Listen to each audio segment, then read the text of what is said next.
let's move on now to this Russiagate story. Now, there's even more confirmation that this is all a conspiracy theory. It's, Blue Anon. Like, who was it that tweeted that out? Aaron Mate, hashtag Blue Anon. So here's a story that was published 4 days ago on the National Impulse by Thomas J. Farnan. It's titled Exclusive Excerpt, How the DNC Hired CrowdStrike to Frame Russia for the Hack. And it writes, U.S. Director of National Intelligence John Ratcliffe recently declassified information indicating the CIA obtained intelligence in 2016 that the Russians believed the Clinton campaign was trying to falsely associate Russia with the so-called hack of DNC computers. CIA Director John Brennan shared the intelligence with President Obama. They knew, in other words, that the DNC was conducting false Russian flag operation against the Trump campaign. The following is an exclusive excerpt from the Russia Lie that tells the amazing story in detail.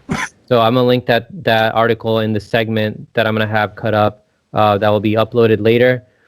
So as in everyone that never bought into Blue Anon, all of us here, we already knew Hillary Clinton and the Democrats were trying to accuse Donald Trump of doing something that they themselves were actually guilty of. They received foreign assistance to dig dirt on their opponent. CrowdStrike is a foreign organization. It's based in Ukraine, and the co-founder who provided assistance to the DNC is a Russian who hates Putin, and his name is Dmitry Alperovich. And they tried to create this false story that Russia hacked the DNC computers, and Obama knew about this. So this is a soft coup. So the Democrats, they were trying to retain their power by misinforming the public, manufacturing a fake story, and this was done, in my opinion, to try to distract the American public from the real systemic problems of why we got Donald Trump as president, which includes the Democrats sucking, being so incompetent, and cheating in their own primaries. I mean, just yesterday, Trump also ordered the declassification of all the Russia-Clinton email scandal documents, and then he tweeted out, I have fully authorized the total declassification of any and all documents pertaining to the single greatest political crime in American history, the Russian hoax. Likewise, the Hillary Clinton email scandal, no redactions. So what are your thoughts on all this, and what do you think the ultimate consequence will be? Well, I happen to think that this is not going to change anything. Nobody who pushed this crap is ever going to be held accountable. Rachel Maddow will never be held accountable. Bernie Sanders will never be held accountable. Hillary Clinton will be held accountable. That's why this information has always been slow rolled. There's always a bombshell, and then, it's a bombshell for like 2 days, and then it quiets down, and then like 2 weeks later, it's debunked, and there's like a retraction on page 18. So it's, kind of been slow walked into oblivion where, it's all bullshit, but they're never going to admit it, and they're never going to be held to account for having pushed a massive conspiracy theory. The ramifications of it are so immense. It's mind-boggling that we do live in a society where there will be no accountability for this, but it's likely that there won't be.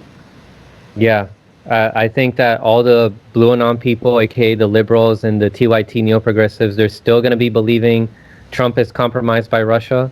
Many normie libs will still believe Russia hacked our elections and won't even realize their hypocrisy, won't even look at the deeper evidence.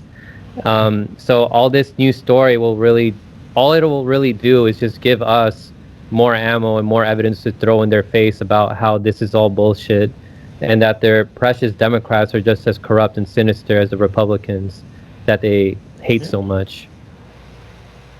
Yep. Yeah, what do you think, Jeff? You're a Russian bot. Yeah.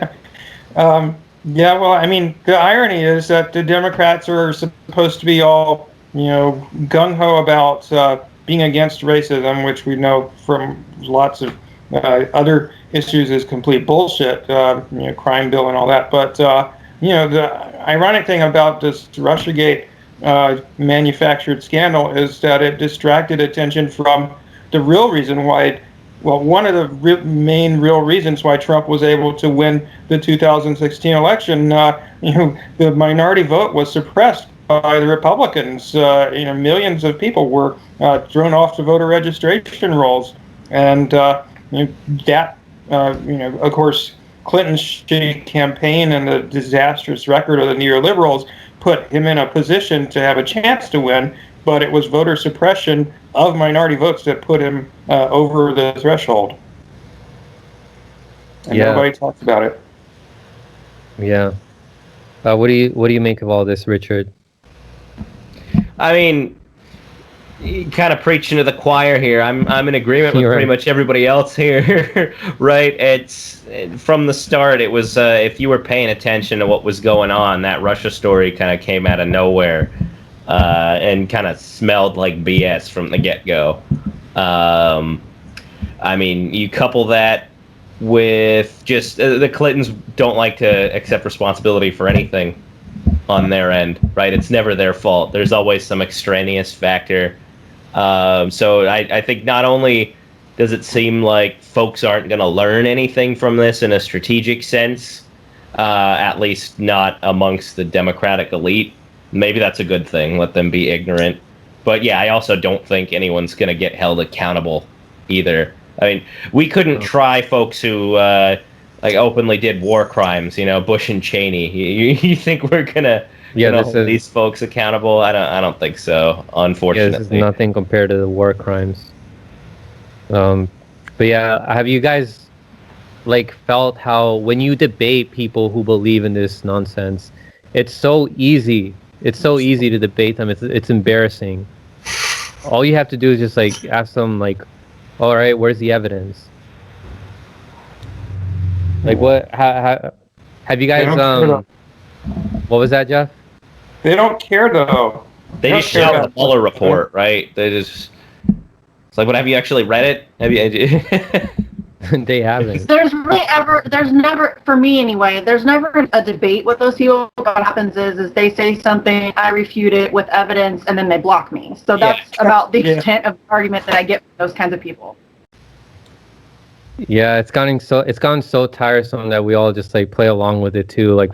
Jeff calls himself a Russian bot, Misty calls herself Putin's buddy, and Fiorella's now calling herself Putin's girlfriend. Yeah. Oh my gosh, that caused a lot of drama on Twitter. People kept asking me on Twitter, Fiorella stole your man, and I'm like, Putin's not my boyfriend, he's just my buddy. It's all fine. Yeah. You're just gonna be the maid of honor at the wedding? Absolutely. He could consider a woman, or Fiorella's awesome. Love her. Yeah. Yeah. Yeah, I'm curious to see what will happen. Russia is this unbelievable embarrassment. And what's frustrating is, in 5 years, people who were pushing it this whole time are going to try to pretend like they never did. And they're going to try to rewrite history and pretend like it was something that they stood against. I'm fully expecting Cenk Uygur in 5 years to be like, I knew Russiagate was crap. And, that's what we're going to look forward to. It's crazy because they'll deplatform, leftists or people on the alt-right for misinformation. But Rachel Maddow screamed about Vladimir Putin and Russiagate at the top of her lungs for 4 years. She's not going to lose her platform. I mean, that's a conspiracy theory. That's a baseless, fact-free conspiracy theory. And she every night dedicated her show to that for the longest time. And nothing's ever going to happen to her for doing that. And it's crazy that we allow that in society. That's nuts. Russia's going to freeze us to death in the winter. Oh my gosh, that was the most ridiculous one. Oh, I don't know if it's the most ridiculous, but it's pretty up there. But come on, she's been really ridiculous. So it would be hard to choose a top. Boring. She's so boring, though. Yeah. Yeah, that's why the only thing she had going for her. There's this really big divide. It's a generational divide in terms of whether you think the news anchors are one, credible, and two, entertaining. Yeah. I'm 45. I mean, age is a mindset more than anything. I feel Okay, that's a cop out, but you get what I'm saying. I'm glad the youngins are aware. You know what I mean? It is bullshit. You're right. My generation effed it up, man. I'm sorry, man. I mean, I'm a late millennial. We didn't do any better. Yeah, there's still a lot of millennials that buy into it just because Bernie bought into it. Yeah. Unfortunately. But yeah, I think history will look back, like Misty said, look back at how ridiculous it all was and laugh at all these news anchors who are promoting this for years rather than actually resisting Trump for things he actually did, like the war crimes, like putting kids in cages, like sanctioning countries and causing the people in those countries to die. The emoluments clause, or any number of other so many things. There's so many things they could have gone after him on, and they completely invented out of whole cloth this fairy tale story and ran with it for 4 years. And it really is mind-boggling to me. There's not going to be any repercussions doing that, because the ramifications of them doing that, we're never really going to know in its entirety, because it's going to be vast, wide-reaching, and it's going to, for decades, we're going to be kind of experiencing the aftershock of Russiagate and all of the crap that surrounded it. So it's just nuts that we kind of allow that kind of thing to happen, and it seems like everybody's just fine with it. I mean, how many times does your government get to lie to you before your sense of skepticism kicks in? Like, how many weapons of mass destruction or Gulf of Tonkins or, whatever? How many times did they get to do that to you?